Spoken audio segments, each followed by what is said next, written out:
buenos días y bienvenidos a una nueva edición de Panorama. Dani, cuéntanos cómo está el panorama el día de hoy. Muy buenos días, Sharon. El panorama de hoy es indeciso. La noticia de la jornada será las declaraciones de los expresidentes de la Reserva Federal, Janet Yellen y Ben Bernanke, en el Congreso de los Estados Unidos hacia las 11:30 de la mañana, hora colombiana. Hace un mes, en un evento virtual de Goldman Sachs, Janet Yellen habló abiertamente y defendiendo la idea de implementar tasas de interés negativas en los Estados Unidos, algo a lo que por el momento la Reserva Federal se ha venido oponiendo y no tiene dentro de su listado de posibles políticas futuras en el tema monetario. Acciones el día de hoy estables en Europa, valorizaciones en Estados Unidos de futuros del 0.5%. Y pocos anuncios, sí, un tema en Netflix que incrementó de manera acelerada la cifra de nuevos usuarios durante el segundo trimestre, aumentaron en más de 10 millones de suscriptores, el mercado esperaba algo por encima de 8, pero la acción retrocedió porque la expectativa que tiene la compañía para el tercer trimestre es de incrementar apenas unos 2 millones de nuevos suscriptores. Esto hizo que la acción retrocediera en el premercado cerca de un 8%. Mientras tanto, el COVID sigue acelerando la tasa de contagio en Estados Unidos. Ayer superaron los 70,000 nuevos contagios identificados para un solo día. Hace un mes estábamos hablando de 45,000, hace 2 meses cerca de 22,000, así que ha sido bien interesante cómo ha venido rebotando cifras de contagios, pero el mercado todavía mantiene la tranquilidad. Sin embargo, este país sigue sin entender la necesidad del uso o la conveniencia del uso del tapabocas. Hay encuestas donde muestran que es uno de los países en conjunto con Reino Unido que menos tapabocas usan. También, obviamente, entendemos la situación de Suecia, donde han implementado otro tipo de estrategias un poco más exitosas en el control del COVID que países como Estados Unidos y como Reino Unido, más exactamente. Y en medio de estas peleas internas políticas entre republicanos y demócratas, el tema de la libertad, el gobernador de Georgia, que es republicano, demandó a la alcaldesa de Atlanta, que es demócrata, la capital del estado, por forzar a la población a utilizar el tapabocas en sitios públicos. Esto no es la única batalla legal que hay. Los republicanos de Kentucky buscan bloquear la decisión del gobernador demócrata de Kentucky por recomendar uso de tapabocas en sitios públicos, mantener la distancia social y controlar o restringir el número de personas en reuniones masivas. Así que mientras no se entiendan las bondades de ciertas medidas que no tienen nada que ver con temas farmacéuticos para el control del COVID, pues probablemente continuemos viendo este dinamismo o estos incrementos en la parte de los contagios oficialmente identificados. India se convirtió en el tercer país que oficialmente supera el 1.000.000 de contagios. Próximamente el turno será para Rusia, que tiene 750,000. Hoy Brasil anunciaba más de 2 millones de contagios. Entonces, quitamos a Estados Unidos, solo nos falta China para que los BRICS se conviertan en los COBRICS. Así que desde el lado de China, recuerden las dudas sobre las verdaderas cifras de contagios en este país, es algo que nunca conoceremos realmente. Mientras tanto, China, Australia incrementaron restricciones en algunas regiones nuevamente y la ciudad de Barcelona le pidió a sus residentes que por favor se mantengan en sus hogares, algo que va a ser muy difícil, pues están acostumbrados que en verano pues una actividad social, digamos, más dinámica. En divisas, el dólar desciende frente a monedas reserva, lo que ayer había ganado, y en América Latina pues se mantenía relativamente estable.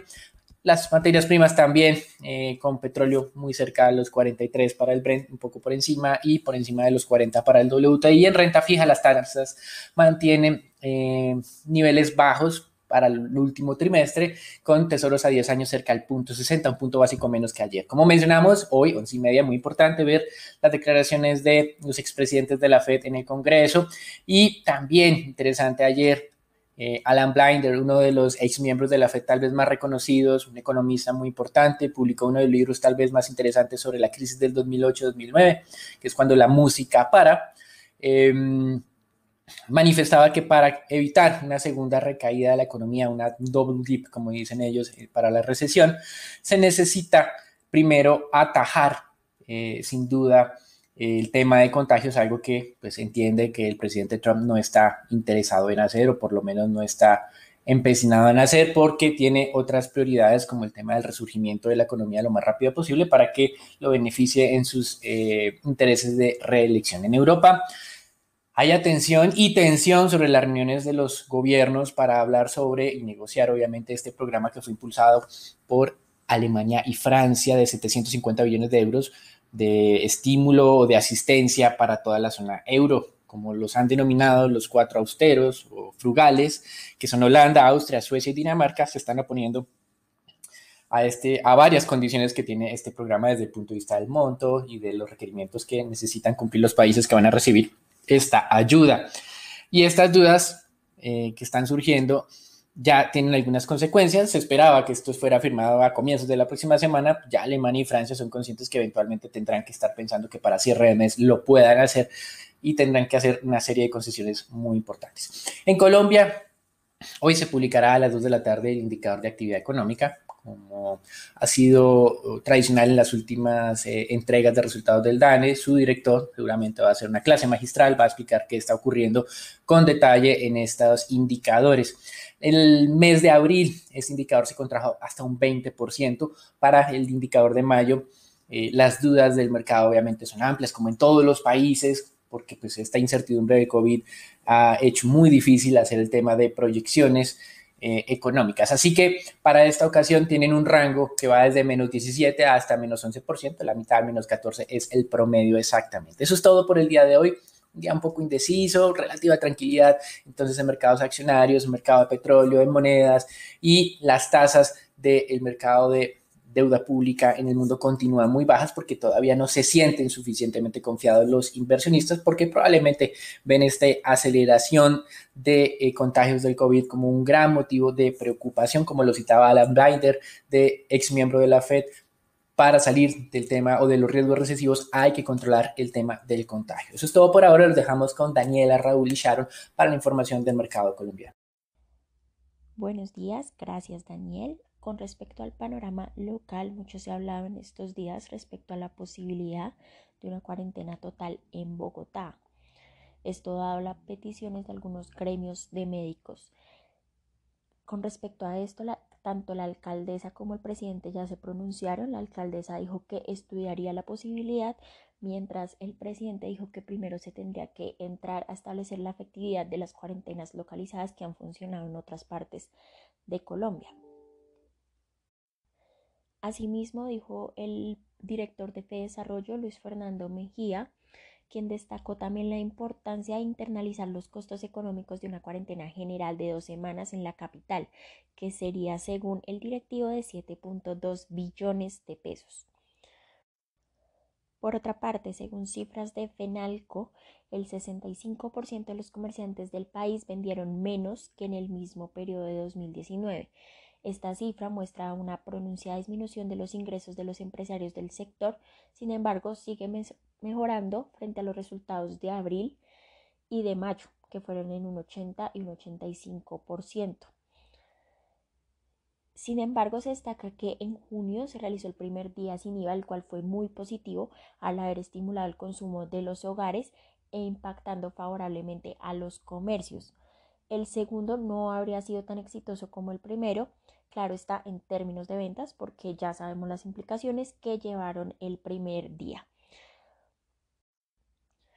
Para realmente marcar la recuperación desde el mes de mayo, que haya sido este su punto mínimo, tendríamos que entrar a revisar los posteriores datos que no tengan el efecto de los días sin IVA para realmente ver este punto de inflexión hacia la recuperación. La Agencia Multilateral de Garantía de Inversiones del Banco Mundial aprobó una garantía por 400 millones de dólares que servirán como respaldo a los créditos que otorgue Bancoldex en medio de esta crisis. La figura se utilizará para que continúe la colocación de recursos a empresas nacionales que fueron afectadas por la pandemia, con recursos de capital de trabajo con un tope de hasta 3.000 millones para micro, pequeñas y medianas empresas y hasta 5.000 millones para la gran empresa, con plazos de hasta 36 meses. Por parte de Asofondos, esta entidad dio a conocer que, como ya ocurrió en el pasado, ante ciclos de desvalorización en los mercados, los ahorros pensionales rápidamente han retomado esta senda de crecimiento con importantes recuperaciones luego del desplome de los mercados. Según estos datos, para el cierre de junio, para el fondo del retiro programado tuvo una recuperación de un 80% desde el cierre del primer trimestre.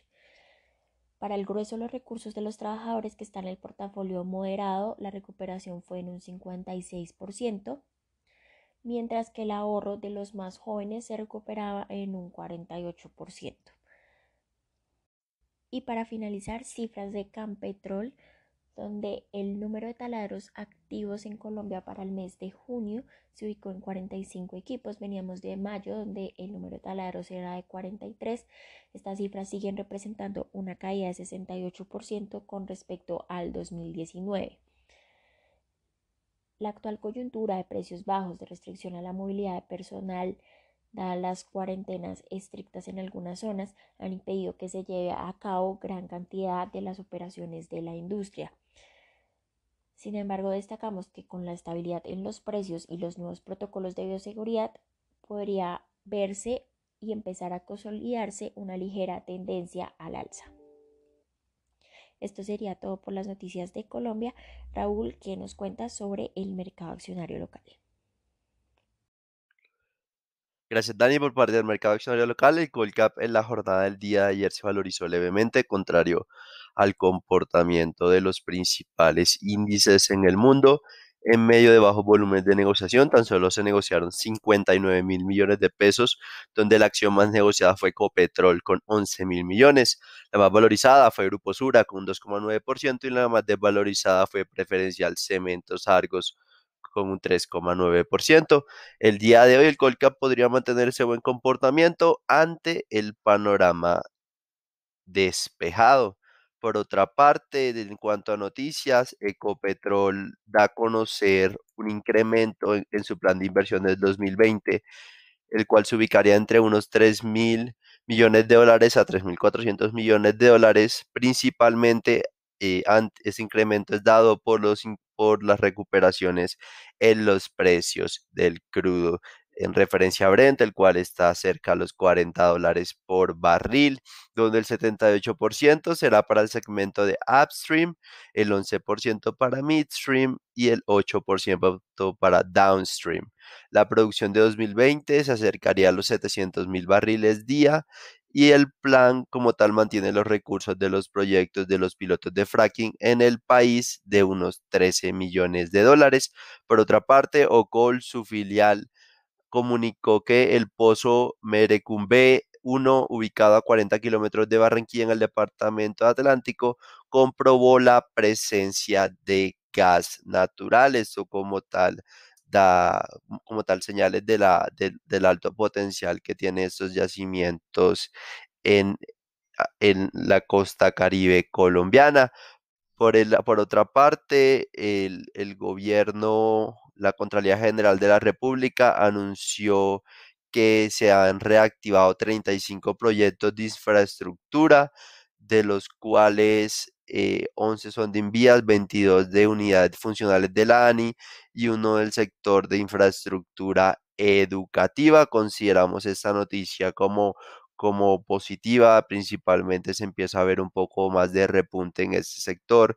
Cabe recordar que el sector de infraestructura en términos de empleo ha sido el segundo impactado luego de minería en cuanto a variación de número de nóminas, puntualmente el sector de construcción en general en el país, por lo cual esa reactivación de obras de infraestructura podría también seguir favoreciendo a un incremento también en el empleo, principalmente en este sector. Y muy de la mano con esto, Cementos Argos ha venido valorizando.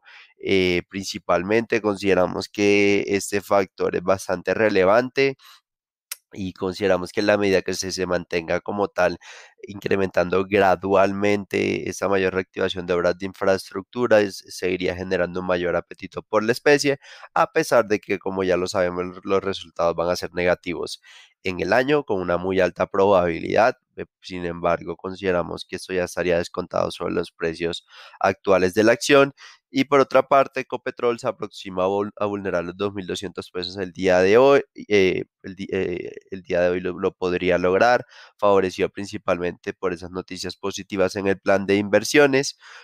Sin embargo, desde el punto de vista estructural, consideramos que el potencial sigue siendo limitado, por lo cual por encima de esos 2.200 pesos puede ser un nivel de toma de utilidad interesante en el corto plazo, teniendo en cuenta que hablábamos de una posición de los 2.000 pesos a los 2.200 pesos. Bueno, Dani, cuéntanos cómo amanece el dólar el día de hoy. Muchas gracias, Raúl. Y en dólar el día de ayer, un bajo monto de negociación, se tuvo 746 millones de dólares solamente en el mercado de spot, cerrando en 3.644, subió frente a la anterior jornada, donde había cerrado en los 3.620 aproximadamente.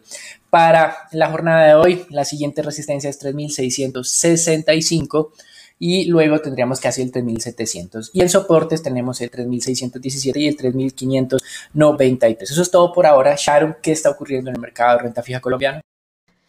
Gracias, Dani. El mercado de renta fija local tuvo ayer resultados mixtos. La mayor aversión al riesgo mundial hizo que la curva TES tasa fija se desvalorizara levemente, cerca de un básico, a medida que continúa empinándose, mientras que la curva TES UR continúa valorizándose, buscando empatar esas valorizaciones que ya hizo la curva TES tasa fija. Las mayores variaciones se presentaron en la parte corta, con los IBERs del 21 siendo la referencia más valorizada. Los TES del 24 tocaron un nuevo mínimo de 3.35% y los TES del 28 también se valorizaron levemente hasta 5.42%. Por el lado de deuda corporativa, observamos niveles que no veíamos hace un mes. Se negociaron aproximadamente 34.000 millones a través del sistema transaccional y cerca de 980.000 millones por registro, lo que ya nos lleva más hacia niveles cercanos a lo que es el promedio de operación en este mercado. Lo más registrado, lo más transado durante la jornada fue tasa fija del 20, del 24 y del 22, seguido por IPC del 20. Gracias por escucharnos y no olvides conectarte a diario para conocer el panorama del mercado. Buen día y hasta la próxima.